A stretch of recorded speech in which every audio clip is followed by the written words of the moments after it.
Hare Krishna. Thank you everyone for joining today's session. We will start. Hare Krishna. So we'll start with Mangalacharan prayer. Om Ajnanatirmirandasya Jnananjana-Shalakaya Chakshurunmilitam Yena Tasmai Shri Gurave Namaha. Namo Om Vishnupadaya Krishnaprestaya Bhutale Srimate Bhaktivedanta Swamini Namine. Namaste Saraswati Deve Gauravani Pracharine Nirvishesha Shunyavadi Paschatdeshkarini. Jai Spancha Kalpatarubhyasya Kripa Sindhurya Evacha Patitanam Pavanebhyo Vaishnavebhyo Namo Namaha. Jai Shri Krishna Chaitanya Prabhu Nityananda Shri Advaita Gadadhara Srivasadi Gaura Bhaktavrindha. Hare Krishna, Krishna Krishna, Hare Hare, Hare Rama, Rama Rama, Hare Hare.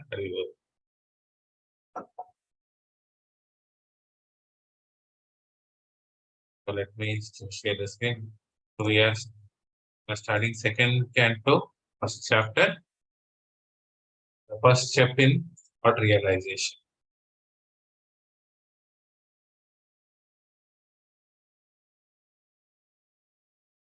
Hare Krishna, Sri Ganesh Prabhu, we can read the invocation. Translation. Hare Krishna. Translation. O my Lord, the all-pervading personality of Godhead, I offer my respectful obeisance unto you. Purport. Vasudevaya means to Krishna, the son of Vasudeva. Since by chanting the name of Krishna, Vasudeva, one can achieve all the good results of charity, austerity, and penance. It is to be understood that by chanting of this mantra, Om Namo Bhagavate Vasudevaya, the author or the speaker or any one of the readers of Srimad Bhagavatam is offering respectful obeisance unto the Supreme Lord Krishna, the reservoir of all pleasure. In the first canto of Srimad Bhagavatam, the principle of creation are described, and thus first canto may be called creation. Similarly, in the second canto, the post-creation cosmic manifestation is described. The different planetary systems are described in the second canto as different parts of the universal body of the Lord. For this reason, the second canto may be called the cosmic manifestation. There are 10 chapters in the second canto. And in these 10 chapters, the purpose of Srimad Bhagavatam and the different symptoms of this purpose are narrated. The first chapter describes the glories of chanting, and it hints at the process by which the neophyte devotees may perform meditation on the universal form of the Lord. In the first verse, Sukadeva Goswami replies to the question of Maharaj Parikshit, who asked him about one's duties at the point of death. Maharaj Parikshit was glad to receive Sukadeva Goswami, and he was proud of being a descendant of Arjuna, the inmate friend of Krishna. Personally, he was very humble and meek, but he expressed his gladness that Lord Krishna was very kind to his grandfathers, the son of Pandu, especially his own grandfather Arjuna. And because Lord Krishna was always placed with Maharaj Parikshit's family, at the verge of Maharaj Parikshit's death, Sukadeva Goswami was sent to help in the process of self-realization. Maharaj Parikshit was a devotee of Lord Krishna from his childhood. So he had natural affection for Krishna. Sukadeva Goswami could worship of Lord Krishna in the ultimate function of every living entity. Sukadeva Goswami welcomed the suggestion and said, because you have raised questions about Krishna, your question is most glorious. The translation of the first verse is as follows. Hare Krishna, Sapna Mahali, you can read the text one. Hare Krishna, Sapna Mahali. Hare Krishna, Prabhuji. Text one. Yes, Prabhuji. 1 second, Prabhuji. Someone is at the door.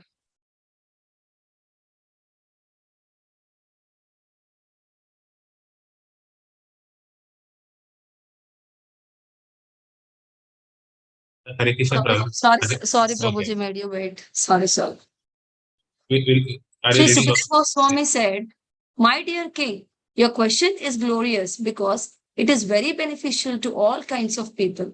The answer to this question is the prime subject matter for hearing. and it is approved by all transcendentalists. Purport.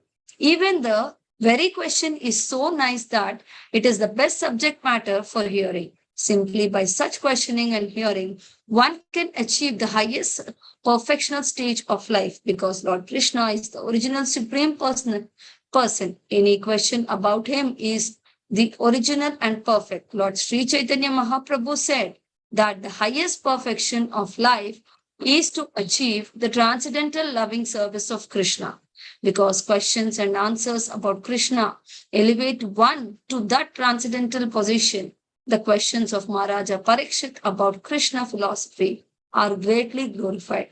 Maharaja Parikshit wanted to absorb his mind completely in Krishna, and such absorption can be effected simply by hearing about the uncommon activities of Krishna. For instance, in the Bhagavad Gita, it is stated that simply by understanding the transcendental nature of Lord Krishna's appearance, disappearance, and activities, one can immediately return home back to Godhead and never come back to this miserable condition of material existence. It is very auspicious, therefore, to hear always about Krishna. So Maharaja Parikshit requested Sukadeva Goswami to narrate the activities of Krishna so that he could engage his mind in Krishna.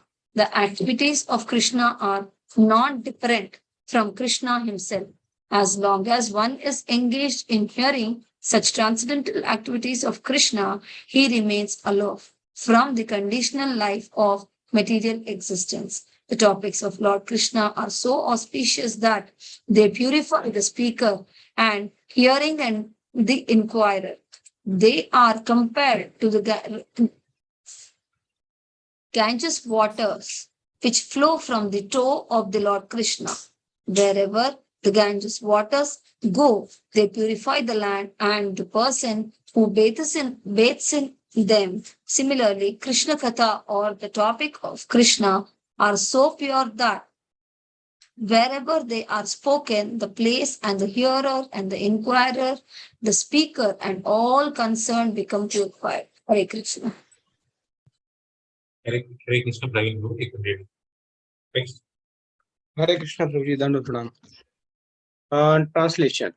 Those persons who are materially engrossed, being blind to the knowledge of ultimate truth, have many subjects matters for hearing in human society, O Emperor. Purport. In the revealed scripture, there are two nomenclatures for the householder's life.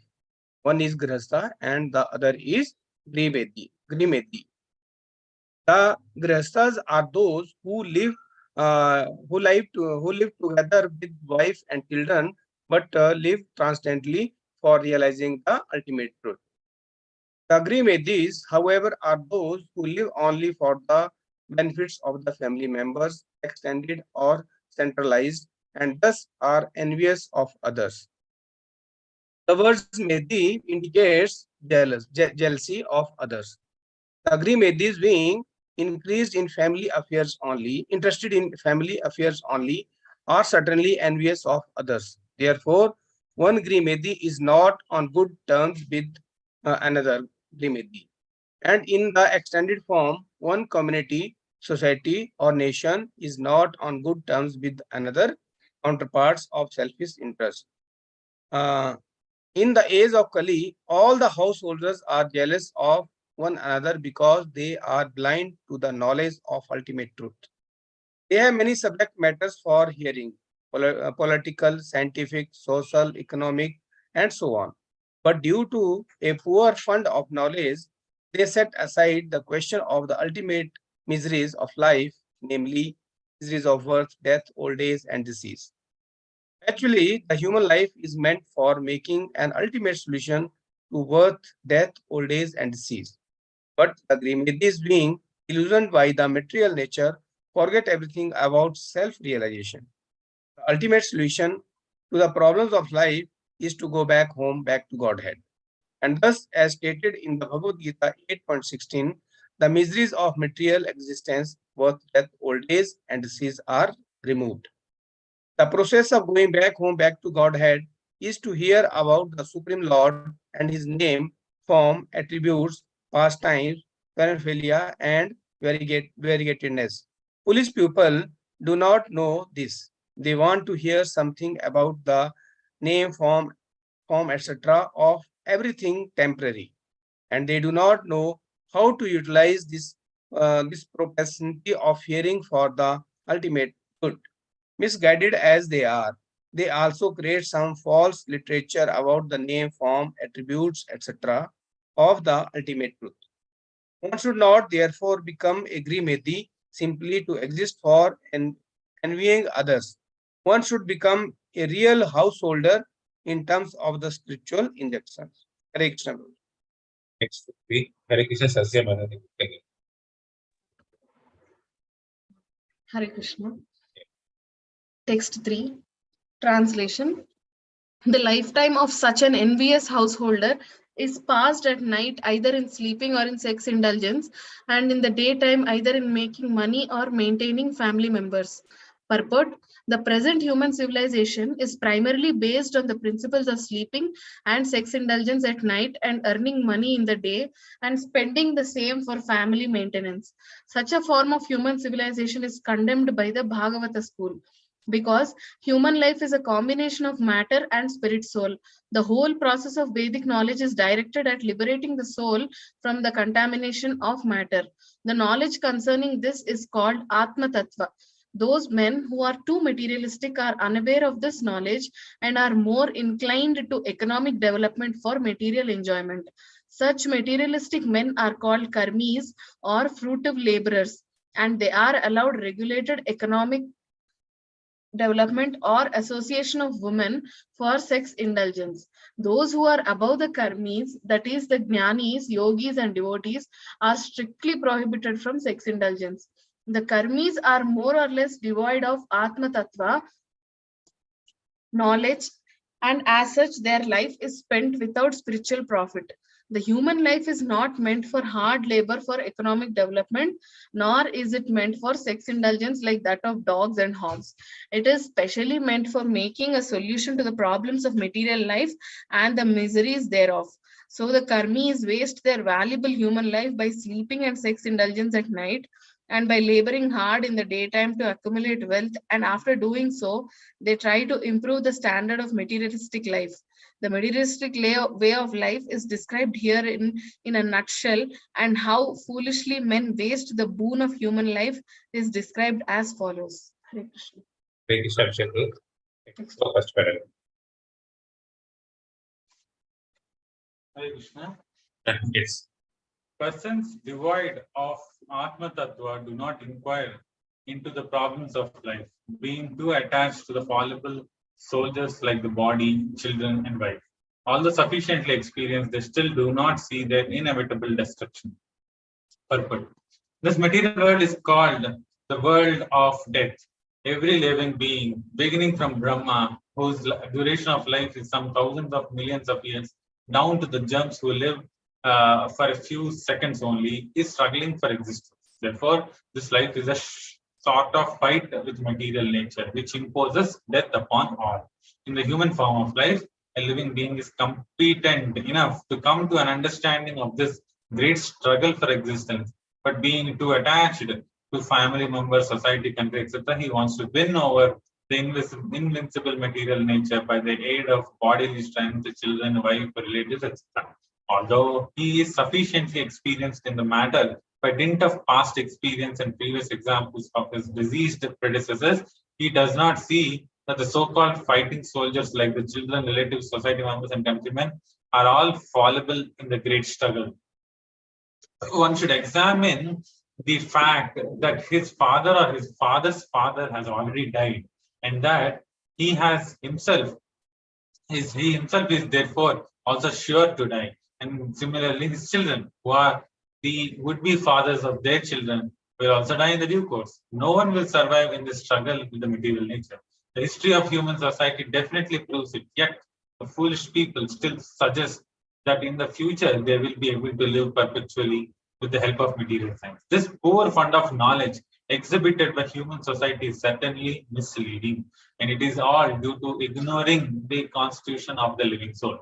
This material world exists only as a dream, due to our attachment to it. Otherwise, the living soul is always different from the material nature. The great ocean of material nature is tossing with the waves of time, and the so-called living conditions are something like foaming bubbles which appear before us as bodily self, wife, children, society, countrymen, and so on. Due to the lack of knowledge of self, we become victimized by the force of ignorance and thus spoil the valuable energy of human life in a vain search after permanent living conditions, which are impossible in this material. Hare Krishna. Hare Krishna, Jagannath Prabhu, we can read. Hare Krishna, Jagannath Prabhu. Hare Krishna, Sagar Prabhu, we can read. Hare Krishna.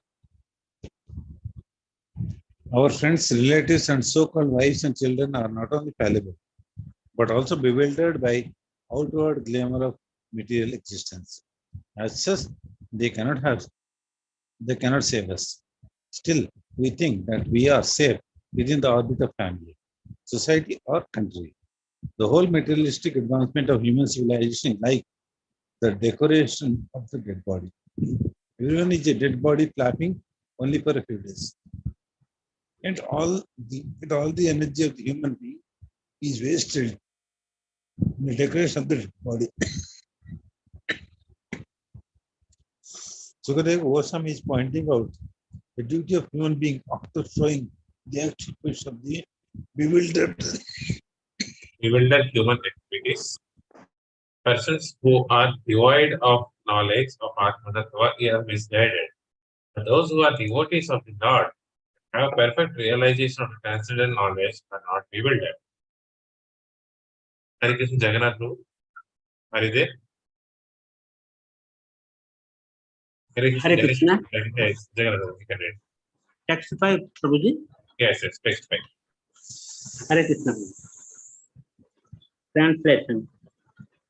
O descendant of King Bharata, one who desires to be free from all miseries must hear about, glorify, and also remember the personality of Godhead, who is the Supreme Soul, the controller and surveyor from all miseries. Purport.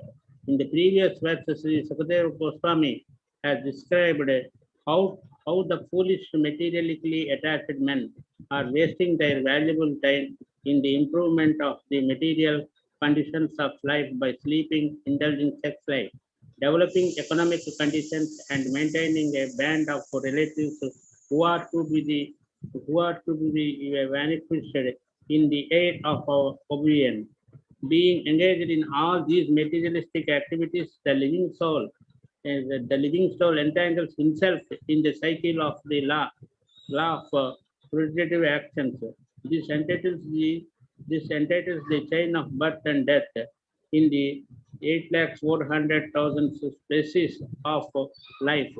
The aquatics, the vegetables, the reptiles, the birds, the beasts, the uncivilized man, and then again the human form, which is the chance for getting out of the cycle of putative action. Therefore, if one desires freedom from these vicious circles, then one must cease to act as karmi or enjoyer of the results of one's own work, good or bad. One should not do anything, either good or bad, on his own account, but must excuse everything on behalf of the Supreme Lord, the ultimate proprietor of everything that be.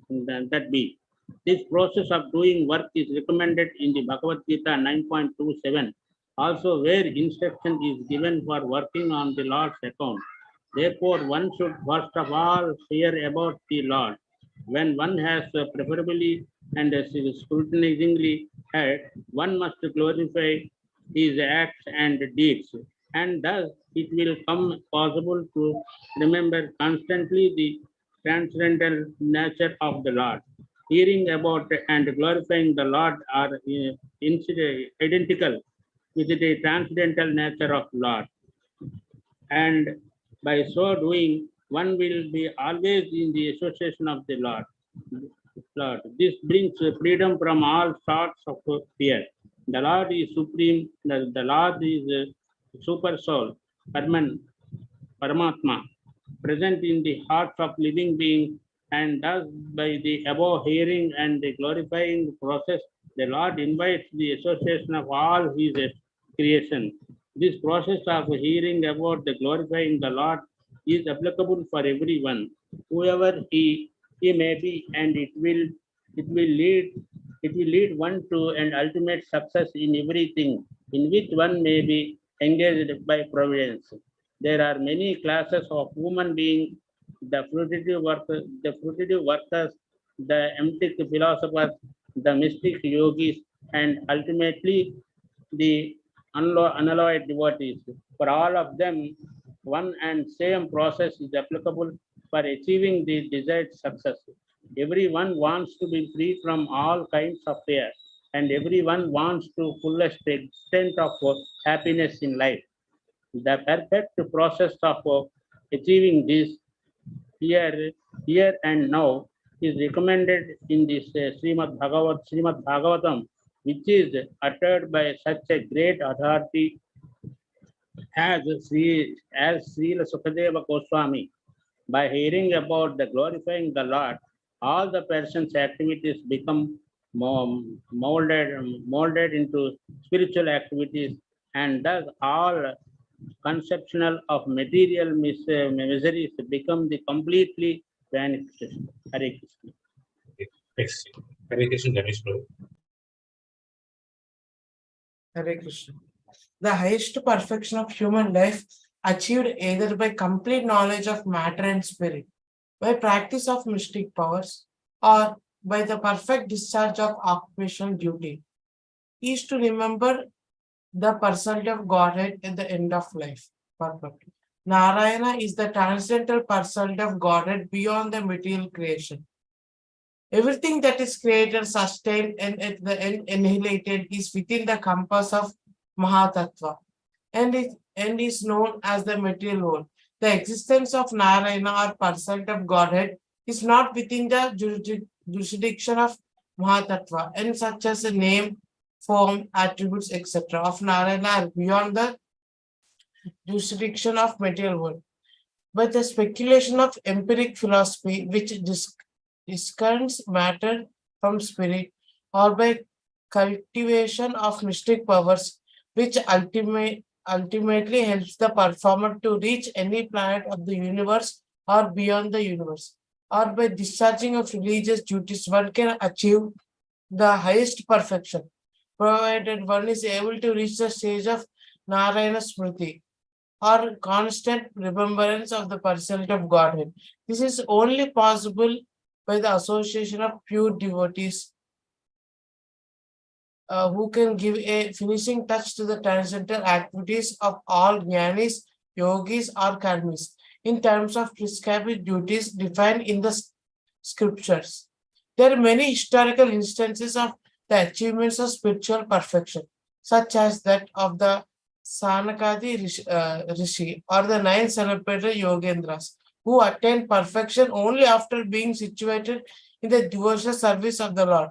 None of the devotees of the Lord ever deviated from the path of devotional service by taking to other methods as adopted by jnanis or yogis.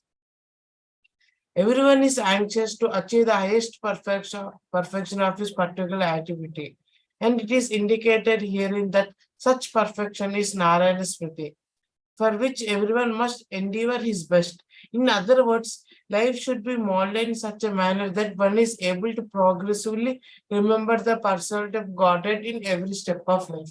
Hare Krishna. Hare Krishna, Swapna Mataji. Hare Krishna, Swapna Mataji. Hare Krishna, Praveen Prabhu. Hare Krishna, Swapna Mataji. Hare Krishna, Prabhuji. Hare After Krishna, Praveen. Prabhuji, I will take. Yeah, yes. Hare Krishna, Praveen Prabhu. Go ahead, Mataji. Continue, Prabhuji. Okay, Prabhuji. Translation. O King Parikshit, mainly the topmost transcendentalists who are above the regulatory principles and restrictions, take pleasures in describing the glories of the Lord. Purport. The topmost transcendentalist is a liberated soul and is therefore not within the uh, purview of the regulatory principles. A neophyte who is intended to be promoted to the spiritual plane is guided by the spiritual master under regulatory principles. He may be compared to a patient who is treated by various restrictions under medical jurisdictions. Generally, liberated souls also take pleasure in describing the transcendental's activities. As mentioned above, since Narayana Hari, the personality of Godhead, is beyond the material creation, his form and attributes are not material. The topmost transcendentalists are the liberated souls realize him by advanced experience of transcendental knowledge.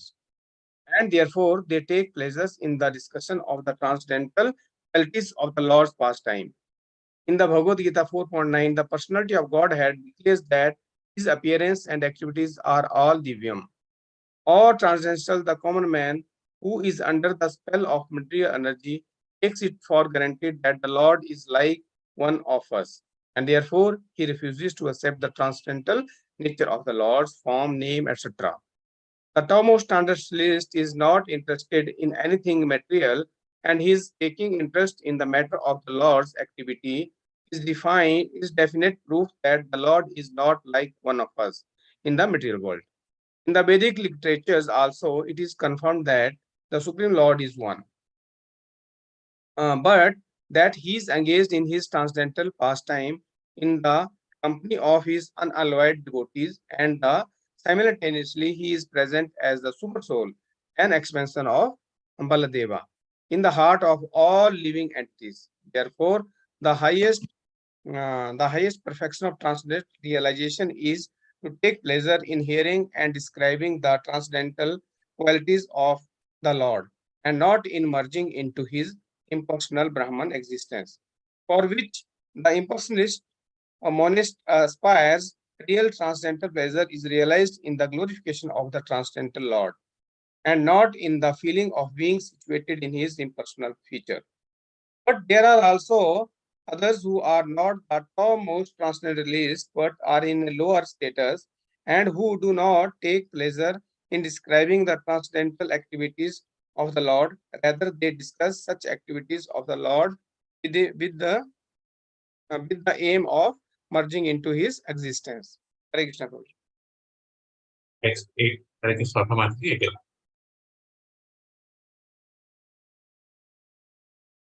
Yes, Prabhuji. At the end of Dwapara Yuga, I studied this great supplement of Vedic literature named Srimad Bhagavatam, which is equal to all the Vedas from my father, Sri Vaipayana Dvaipayana Vyasa. Vyasadeva. Purport. The statement made by Srila Sukadeva Goswami that the topmost transcendentalist, who is beyond the jurisdiction of regulations and restrictions, mainly takes to the task of hearing about the glorifying the personality of Godhead, is verified by his personal example. Sukadeva Goswami, being a recognized liberated soul and the topmost transcendentalist, was accepted by all the topmost sages present in the meeting during the last 7 days. Last 7 days of Maharaja Parikshit. He cites from the example of his life that he himself was attracted by the transcendental activities of the Lord, and he studied Srimad Bhagavatam from his great father Sri Dvaipayana Vyasadeva. Srimad Bhagavatam, or for that matter, any other scientific literature, cannot be studied at home by one's own intellectual capacity. Medical books and of anatomy or physiology are available in the market, but no one can become a qualified medical practitioner simply by reading such books at home.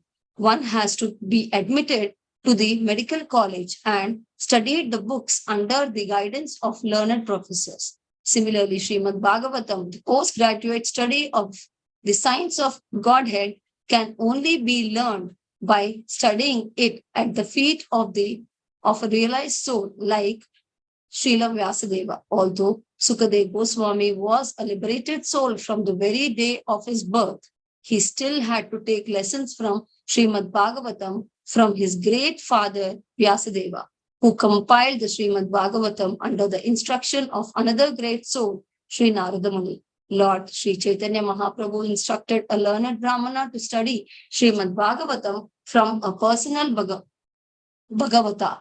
Srimad Bhagavatam is based on the transcendental name, form, attributes, pastimes, entourage, and variegatedness of the Supreme Person, and it is spoken by the incarnation of personality of Godhead, Srila Vyasadeva. Pastimes of the Lord are executed in cooperation with his pure devotees, and consequently, historical incidents are mentioned in this great literature because they are related to Krishna. It is called Brahma Samhitam because it is the sound representative of Lord Krishna. Like the Bhagavad Gita, Bhagavad Gita is the sound incarnation of the Lord because it is spoken by the Supreme Lord. And Srimad Bhagavatam is the sound representative of the Lord because it was spoken by the incarnation of the Lord about the activities of the Lord. As stated in the beginning of this book, it is the essence of the Vedic desire tree and the natural commentation on the Brahma Sutras, the topmost philosophical thesis on the subject matter of Brahman. Vyasadeva appeared at the end of Dwapara Yuga as the son of Satyavati, and therefore the word Dwapara Adav, or the beginning of Dwapara Yuga, in this context means just prior to the beginning of the Kali Yuga. The logic of this statement, according to the Srila Jiva Goswami, is comparable to that of calling the upper portion of the tree the beginning. The root of the tree is the beginning of the tree, but in common knowledge, the upper portion of the tree is first seen. In that way, the end of the tree is accepted as its beginning. Hare Krishna. Explain. O saintly king, I was certainly situated perfectly in transcendence. Yet I was still attracted by the delineation of the pastimes of the Lord, who is described by enlightened verses. Purpose. The absolute truth is realized at the first instant as the impersonal Brahman by philosophical speculation, and later as a super soul by further progress of the transcendental knowledge. But if by the grace of the Lord an impersonalist is enlightened by the superior statements of Srimad Bhagavatam, he is also converted into a transcendental devotee of the Supreme Personality of Godhead. With a poor fund of knowledge, it cannot adjust to the idea of the personality of the absolute truth, and therefore the personal activities of the Lord are deplored by the less intelligent impersonalist, but reasons and arguments together with the transcendental process of approaching the absolute truth help even the staunch impersonalist to become attracted by the personal activities of the Lord. A person like Sukadeva Goswami cannot be attracted by any mundane activity, but when such a devotee is convinced by superior method, he is certainly attracted by transcendental activities of the Lord. The Lord is transcendental as are his activities. He is neither inactive nor impassive. Hare Krishna. Thank you so much. It's 8 o'clock. We'll stop it here. This is Nityam Bhagavata Sevaya. So you have to serve book Bhagavata and person Bhagavata. To understand Krishna, you have to read Bhagavatam. And to understand Bhagavatam, you have to serve person Bhagavatam. Hare Krishna. Thank you so much. Thank you everyone for joining today's session. We'll meet again on Thursday at the same time, 7:30. And with continue 10th sloka. Hare Krishna, Praveen Prabhu, Dandavat Pranam, Sapnamati, Dandavat. Ganesh Prabhu, Dandavat Pranam, Anandamati, Dandavat Pranam, Jagannath Prabhu, Dandavat Pranam, Krishna Darshan Prabhu, Dandavat Pranam, Sagar Prabhu, Dandavat. Vanta Kalpatarubhasya Kripa Sindhubhyeva Patitana Pavanebhyo Vaishnavebhyo Namanta Koti Vaishnavavrinda ki jai. Translated to Srimad Bhagavatam ki jai. Srila Prabhupada ki Jai. Hare Krishna. Dandavat Pranam Prabhuji. Hare Krishna. Next session is on Thursday. Hare Krishna.